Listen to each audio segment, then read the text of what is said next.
Hey guys, I hope everyone's having a good day. It's Monday, and we're going to be watching a debate between Cliffe Knechtle and Matt Dillahunty. I've never heard of this guy before, but I'm sure he's a good guy.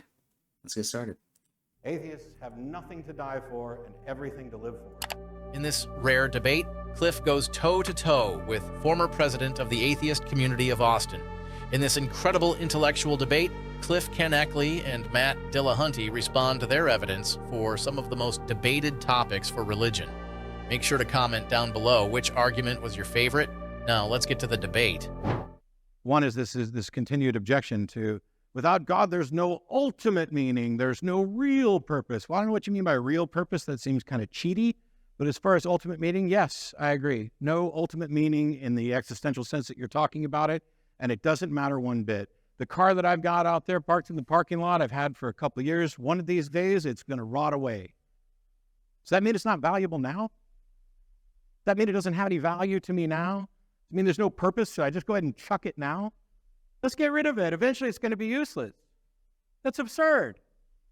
We all recognize that things have meaning and purpose right now because they are valuable to us. These are properties that we imbue things with and we imbue people with. Do I matter as much to you as your spouse? Bet you I don't, unless it's you. This idea that without the ultimate meaning, or if something is ultimately meaningless, doesn't mean it is always meaningless, or it doesn't mean it's meaningless in every way. This idea about morality, that it's all relative. Actually, I'm a staunch defender of absolute morality. And despite Cliffe's straw man, I'm not saying that slavery is immoral because I said so. It might surprise some people to know that while I don't think there's intrinsic value, I think that there is value in people, and that's the value that we imbue them with. This idea that because I said so is the basis for secular morality is flatly absurd. It's the exact opposite of what I just finished talking about how you go through and you build up this system. We are physical beings in a physical universe that follows physical laws. There are truths to be discovered about how our actions benefit us and how our actions harm us. This is simply true. We don't need another mind. This is about the interaction of minds, but we don't need some transcendent mind to dictate what is true. We discover what is true about the reality that we inhabit. God or not, soul or not, we can choose everything on the list that Cliffe just talked about being good to each other and building a productive society and caring and loving and trying to end poverty, trying to end oppression, and trying to build a better society. We can do all of that just because it's the right thing to do. Then why don't we do it? There's no evidence for a soul. In fact, there's good evidence against it. There's no evidence or not enough evidence of the various God claims that are out there, or not any particularly good evidence, at least that I've been made aware of. But I could be wrong. And tomorrow, I could find out that there is a God and that I do have a soul. And it wouldn't change very much for me as far as how I end up living my life, because I've already come to good reasons to do things. I'm open to being corrected on them, but what's going to correct me is reason and evidence, not appealing to a God. And if people ask me, well, what are you going to do if you die and you end up standing before God? Hey, I tried. I used my brain. I followed the evidence where it was. And by the way, if your character is actually accurately depicted in the Bible or the Quran, I don't want nothing to do with you. I'm already morally superior to you. I already care more about people than you do. I know. I've never sanctioned slavery, never sanctioned genocide. Gods have. Everybody wants to talk about slavery as if it's the slavery that was committed in America 200 years ago or 150 years ago. It's not the same slavery. They used to have slavery by bondage, where you owe somebody money and you go and you serve for them for a certain amount of time. It doesn't make any sense to me that people don't realize this. Do all religions lead to the same God? I don't know. I think it's unlikely. I think they clearly all define God differently. I think you could go right down into the same church on the same pew and get two different people, and they're going to define God differently, and they're going to have different views of God. I think there's as many different religions as there are people trying to practice them. And my concern isn't whether or not they all lead to the same God. It's what kind of world do they end up creating? Because why should I care about an afterlife that I don't know whether or not it exists when I've got a life that I know that I have, and I'd like to make it better? And if your religion is impeding on the ability of people who don't practice your religion, or those who do, from living the best life they can right now, then your religion's a problem. Whenever people falsely use Christianity in order to condemn people, all they're doing is using God's word, manipulating it around to serve their agenda. They're putting their own mark on the word, and they're taking stuff out of context as well. That goes for Islam and Christianity and Scientology and Hinduism and everything. If you're advocating something that is detracting from the good of this world, you're part of the problem.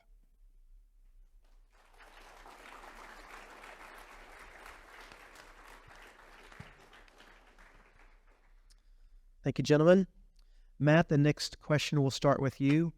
Does being an atheist require the same faith that believing in God does?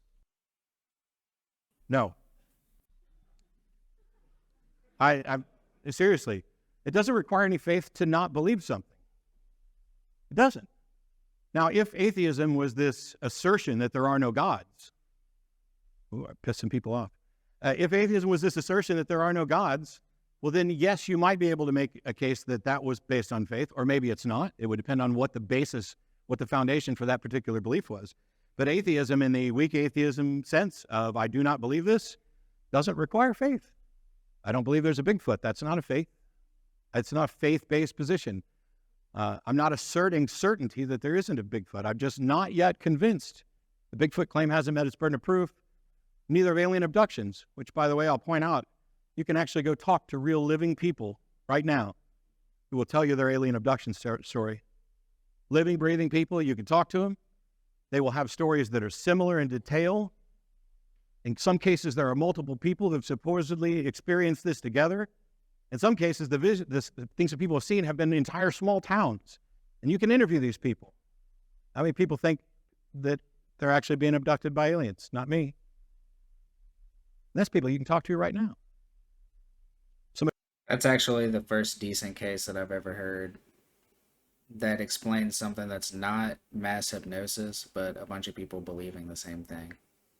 Somebody writes a couple books, in a couple thousand years, somebody could stand up and say, hey, look, I wouldn't believe it, but look at all of these accounts. These are firsthand people. They were interviewed by the news. We have a much better record of what was happening at the end of the 20th and beginning of 21st century than we do about what happened back when Jesus was supposedly alive, or back around the time that Hinduism was being formed. This is a real record. We even have video footage of people talking about how they came down. And then they'll start tying it together in an intricate little web, the same way conspiracy theorists do right now. Oh, there were lizard people in the government or crop circles out there. We don't believe any of that, I hope. I am at Texas State. I kind of respect you guys, because I don't care about colleges, so we're not in any rivalry. UT. But we don't believe that. Why should we? And yet we're expected to believe what is potentially a more extraordinary claim and weaker evidence. There's nothing particularly extraordinary about a universe that's 13.7 billion years old, that there might be some other life somewhere. I don't know. Probably unlikely they made it this far. No reason for them to pick out Earth, because we're not special, despite what many creationists would have you believe. They've got this wily coyote god who straps on a hat and balances on a wire and goes through all this stuff to catch a coyote. He builds this entire massive universe, all for one mammalian species on this little bitty insignificant dot. Did the aliens get here? I don't know. I don't think so. I don't have any good reason to believe. That's what's beautiful about the God of the Bible. You're the lost sheep. Everything, he died on the cross for you. Believe that they did doesn't mean I believe that they didn't.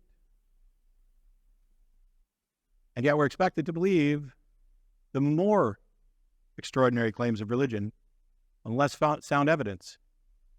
We're expected to believe miracles, things that suspend or violate the laws of nature. There's nothing about alien abductions that necessarily violates the laws of nature. Is there? I mean, it's at least slightly more reasonable, and yet we don't believe it with people you can talk to.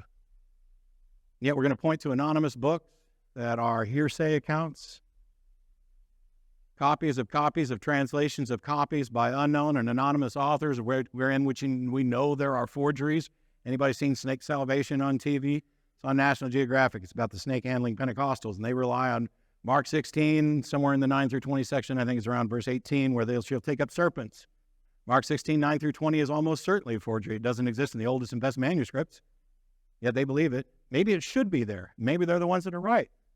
I like snakes. I've got pet snakes. I'm not going to handle them. And I'm certainly, I'm going to handle mine. I'm not going to handle venomous snakes I was about to say. for fun. You're going to have a Certainly pet not snake as an and handle exercise it. of faith, because there's not really good evidence that it's actually something that we should encourage, because those guys get bit and die all the time. And my pastor friends who don't adhere to that particular doctrine look at them and say, hey, dummy, God gave you a brain and doctors. Go. There's not agreement on these issues about gods. We don't have good evidence for these things. We have our fallacies and tired old arguments that have been rebutted over and over again. If there is a God, he knows exactly what it would take to convince me. He hasn't done it. It means he either doesn't exist or he doesn't want me to know he exists. You can't just demand for God to show up. God, do this for me, or else you don't exist. Who do you think you are?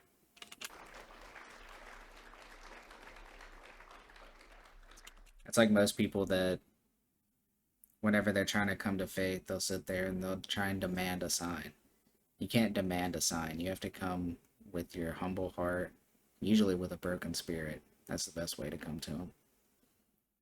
And he will show himself to you. Does being an atheist require the same faith that believing in God does?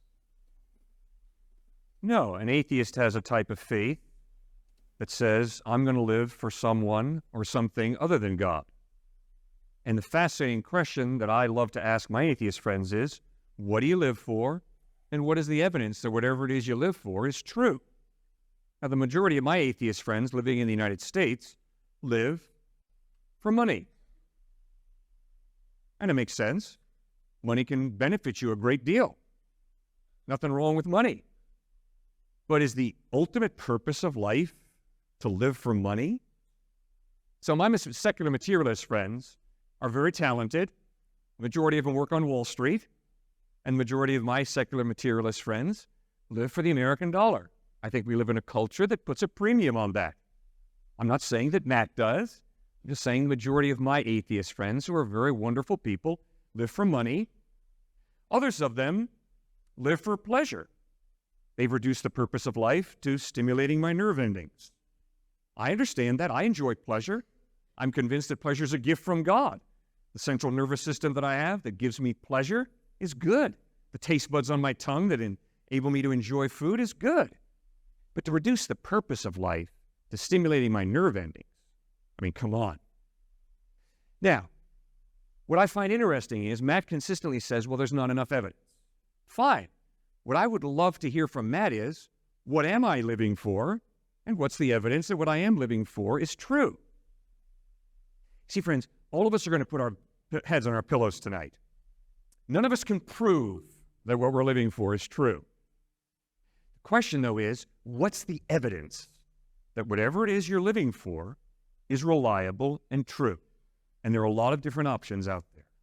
Now, Matt likes to talk a lot about the Bible, so let's talk about the Bible.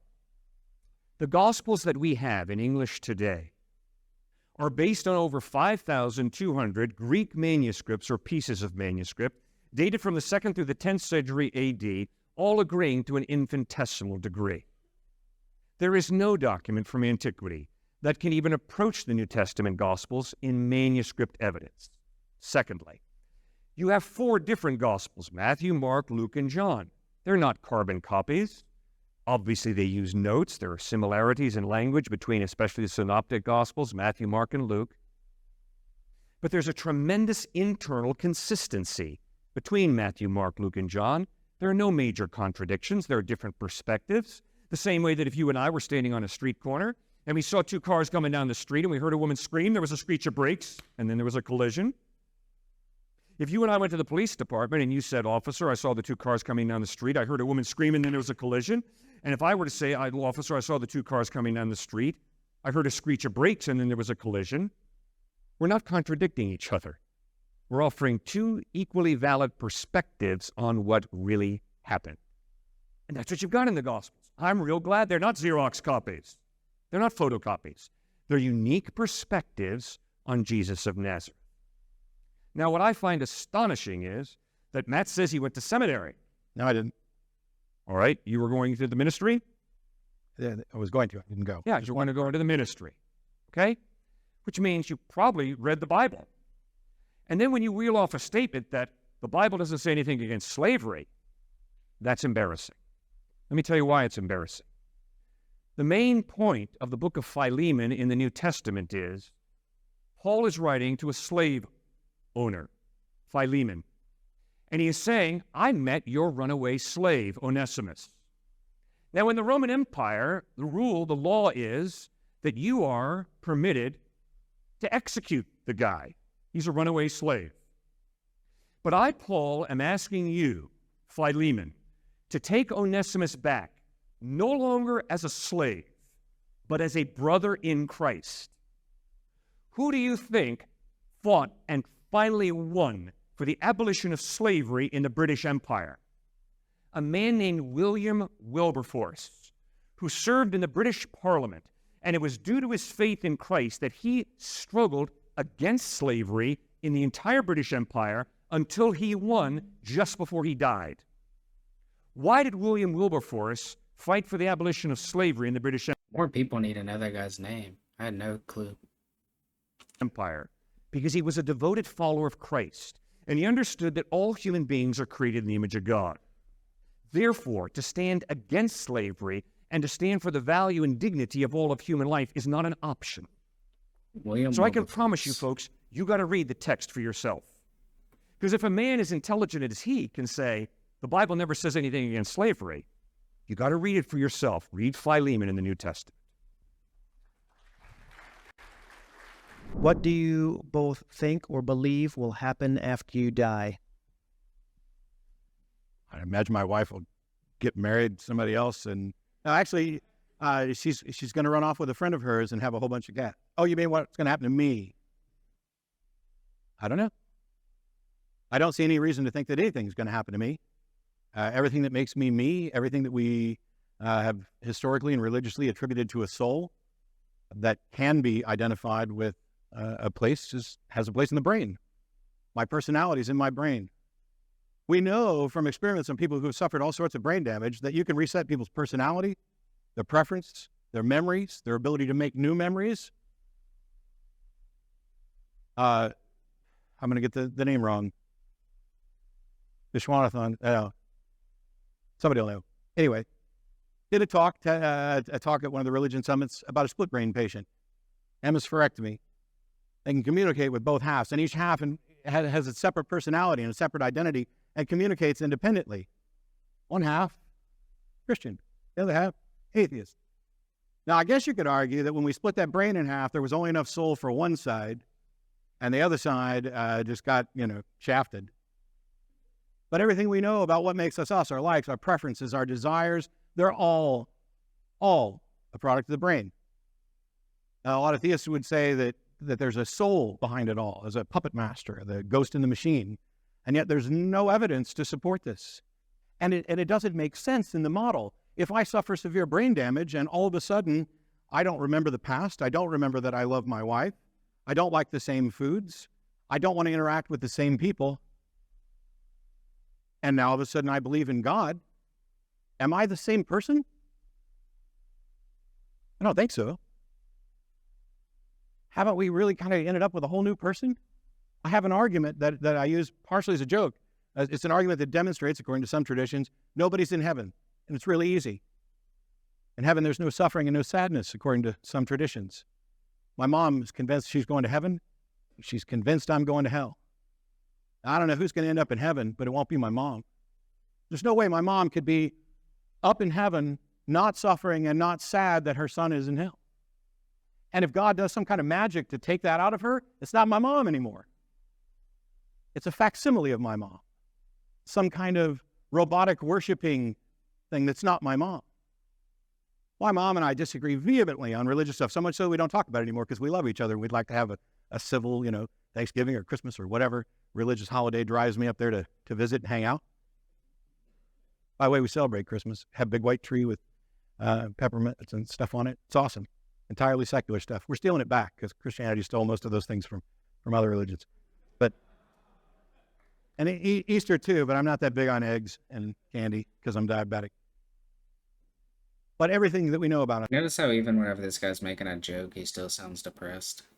I don't know. The difference between an atheist and the way that Cliffe is talking is completely different. It takes place in our brain.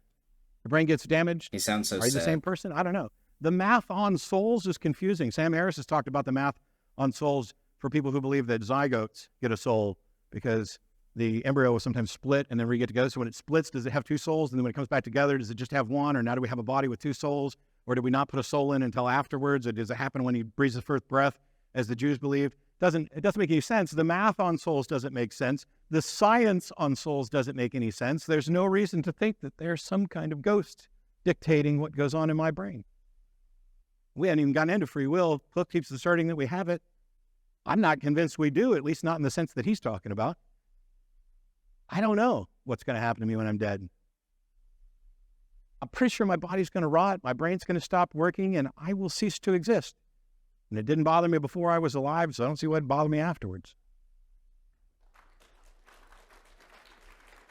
Well, it seems to me like it's bothering him. He seems pretty sad. But also on the subject of free will, how do we not have free will?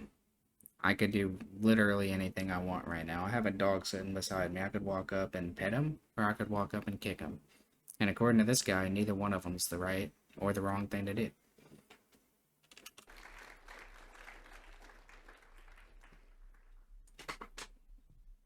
Guys, we got to be honest with each other. If there is no God, we know exactly what happens when we die. If there is no God, there's no life after death. If there is no God, you are matter and energy. And when you die, the matter and energy fall apart.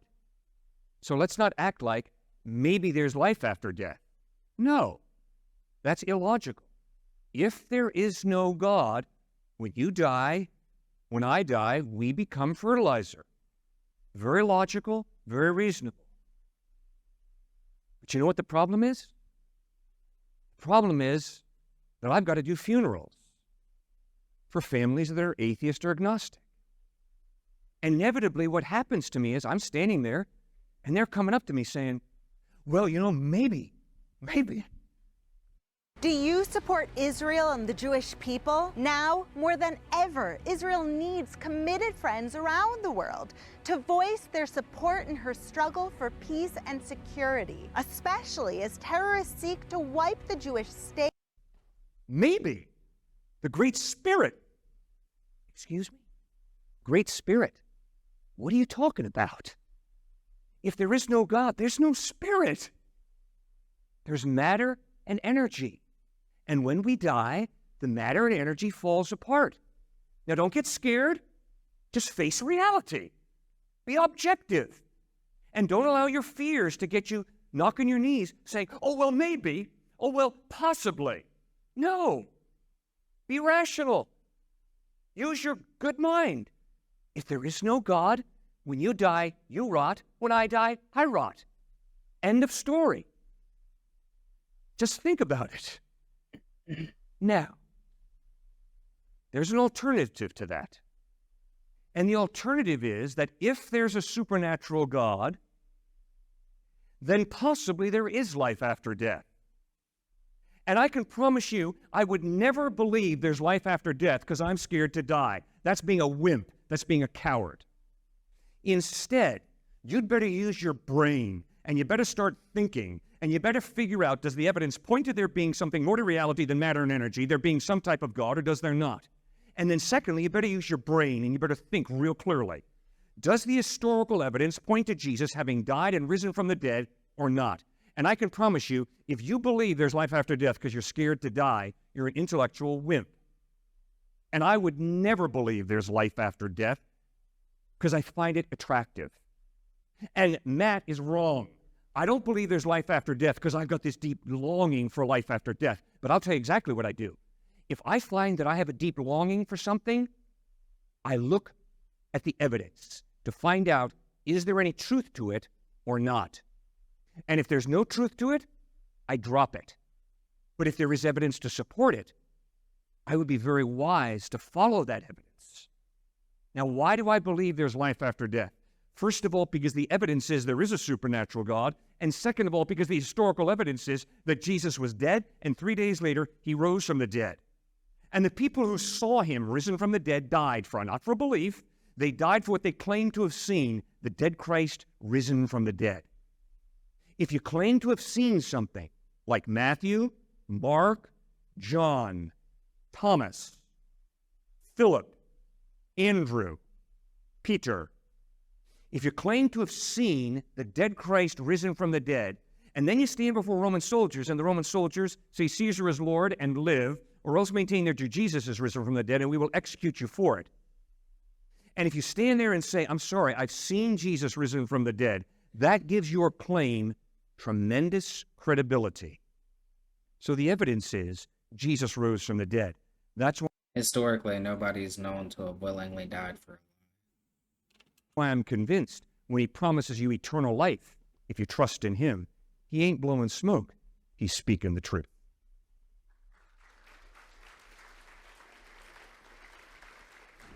How do you both explain love? Is it a real thing? If there is no God, you have reduced reality to matter and energy. Which means the student at Duke University was absolutely right when he said to me, Cliff, there is no God. And I asked, fine, then what motivates Mother Teresa to do what she's doing among the dying in Calcutta, India? And he was spot on when he said, the drive to preserve the genetic pool. That's what motivates Mother Teresa. And I said, I'm sorry, I don't agree. I don't think that Mother Teresa has to work among the dying in Calcutta, India. I think that she freely chooses to. I think that she freely chooses to love people who are dying ghastly deaths. And that ability to choose to love is part of what it means to be a human being. And every atheist, every agnostic, every human being has the ability to love. All of my atheist friends love.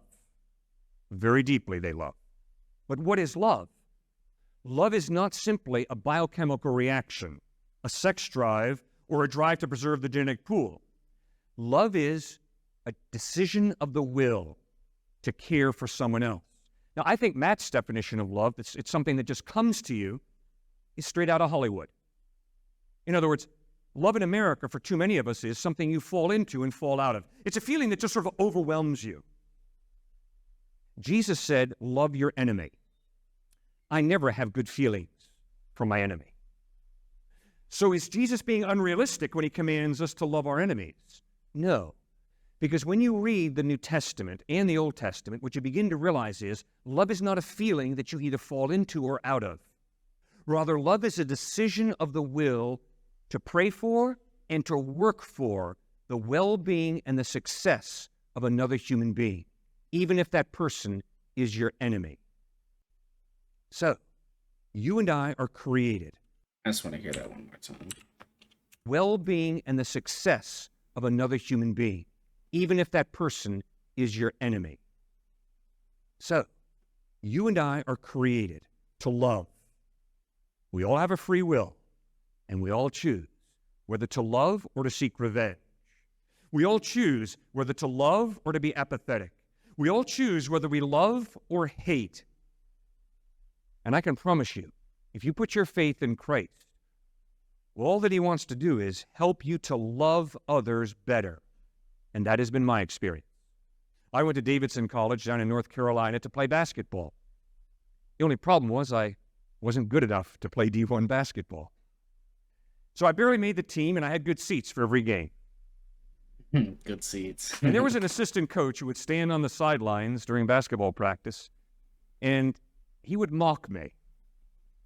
And my teammates would come up to me and say, "Hey, man, what have you done against this guy? Did he treat you like a piece of dirt?" And I'd say, "I don't know." But inside me, I felt a hatred and a resentment towards this man because he stood between me and what I wanted to do most in life at that time, play against NC State and Notre Dame and St. John's, Chapel Hill and UCLA. And I resented the guy's presence on planet Earth, to put it honestly. But I reached the point in my life where I said, "God, I've tried to love the man and I can't stand him. Would you please help me?" And I experienced a power outside of myself to love a basketball coach who I on my own hated. That's what Jesus wants to do in our lives. He wants to give us the power from within to change and to love even our enemy, even the person who cuts us off at the knees. He wants to give us the power to forgive. And to forgive is difficult because when someone hurts me badly enough, what's going off in my head is Rocky, Rocky, Rocky, blast him into the next generation. And Jesus says, no, forgive, absorb the hit, forgive. And I find that to be really living.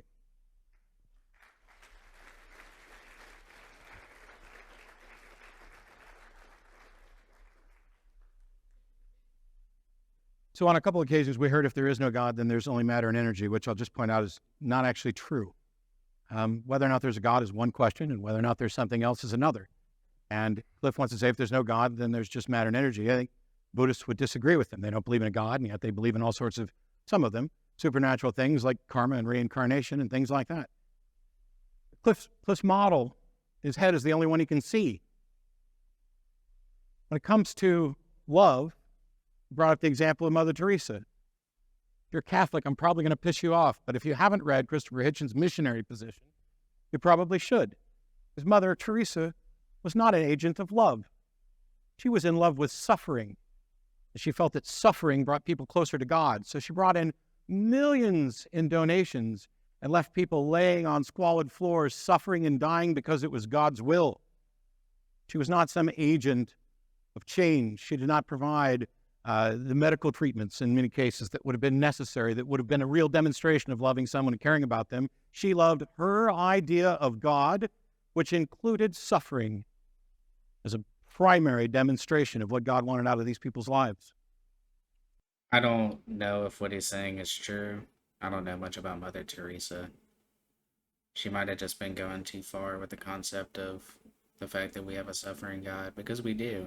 He took the form of Jesus Christ, a man, and got hung on a cross willingly. He didn't have to do that. He is a suffering God. Now, I'm not advocating really a Hollywood love. I was just, when I said, love's kind of something that happens, I was talking about how you fall in love or meet somebody. I don't remember making any sort of conscious choice. Maybe I did. The demonstration of will was what I do with love. What is love? How do I explain love? Well, yeah, it's something that happens in the brain. Electrochemical signals, blah, blah, blah, blah, blah. We can distill that down until it seems to some to be just really kind of sterile and clinical. How is it any less wonderful? If you discover that the experience that you've had of being in love does not actually come from an external source, you still had that feeling. It's the same. It's true. The experience isn't diminished, and I would argue that this constant appeal to gods as external sources for things like love diminish them. People look at flowers. Flowers are beautiful. I love flowers. Not as much as some people, but I love flowers. Is a flower more beautiful because God made it? Of course not. The fact that there is some all-powerful God means that he could have created a flower that when you looked at it, sent you over the edge in a euphoric bliss and immediately into orgasm that surpassed everything everywhere. Then we would But just the spend all flower's our still days beautiful. looking at the flower. Even though it doesn't do that. And love, whether you think it comes from God or whether you think that it's just what happens in your brain, it's still the same. There's no demonstration that there's a God required for this. Just like when I eat certain things and enjoy them, or when I hear certain music. One of the things that helped me figure out all those times in the past where I was convinced, like everybody around me, that I had experienced the Holy Spirit right then and there, was coming to the understanding that I could have that same or similar euphoric experience from secular music, from beauty, from art, from Mount Rushmore, which, by the way, the reason we recognize Mount Rushmore is not designed is because we have mountains of evidence for it, and no mechanism by which mountains spontaneously generate faces, which is not the same as life. We recognize design not by complexity, but by contrasting it with that which is naturally occurring. And life is naturally occurring. There's a mechanism for replication there. And saying, walking along and finding the one thing that looks different is absurd if you believe in a God, because with Paley's watchmaker... This guy just said that life... He obviously believes in the Big Bang Theory from the way that he's talking, which means that he has more faith in that than he does in God. Thing, if you walk along and find a watch and it was clearly designed, wrong. Because in God, in the God-believing universe, you're walking around on a universe full of watches through a pasture of watches and picking up one watch and saying, this one's special. That's the same thing he's doing with love. It's good.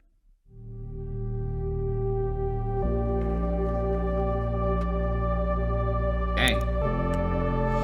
I wasn't expecting it to be over yet. You guys go over and subscribe to Bible Alive if you made it this far. You have a great day.